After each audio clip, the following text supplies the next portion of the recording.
Hi friends, నేను మీ జతకు అందరూ ఎలా ఉన్నారు? బాగున్నారా?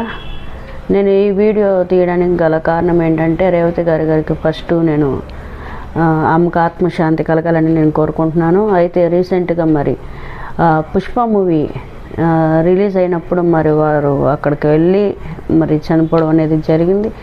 దానికి ఎంటే మరి ఆ సినిమాకి సంబంధించిన వారు ఎంటే స్పందించి మరి ఆ కుటుంబాన్ని అన్ని విధాలుగా మేము ఆదుకుంటామని ఒక భరోసా ఇచ్చారు.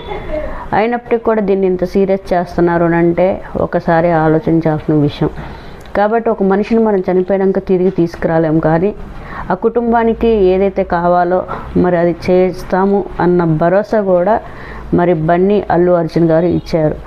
అయినా కూడా అంత నమ్మకుండా మరి కేసు అనేది ఫైల్ చేసి ఆయన ఒక ఇమేజ్ని డ్యామేజ్ చేయడం అనేది అది ఎంతవరకు అనేది కరెక్ట్ అనేది అయితే మీరు చెప్పాలి.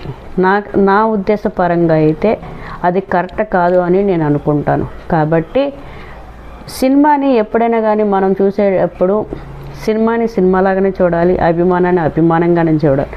అలా అని మరీ విపరీతంగా అనేది వెళ్ళి చూడడం అనేది కూడా కరెక్ట్ కాదు. ఆ థియేటర్కి వచ్చినప్పుడు మరి అక్కడ వారు థియేటర్కి సంబంధించిన వాళ్ళు మరి ప్రొటెక్షన్కి సంబంధించి మరి బౌన్సర్లను పెట్టడం ఏదో ఒకటి చేసినట్టయితే కొంచెం బాగుండేది. ఏది జరిగినా కానీ ఈ మధ్యకాలంలో చూసుకుంటే నంద్యాలలో కూడా జరిగింది సేమ్ ఇష్యూ. క్రౌడ్ ఎక్కువైపోతుంది, దానివల్ల ఇట్లా అయింది అట్లా అయిందని అల్లు అర్జున్ని కొంచెం డ్యామేజ్ చేశారు.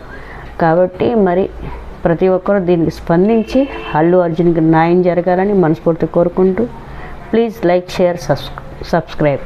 మీ జ్యోతక్క.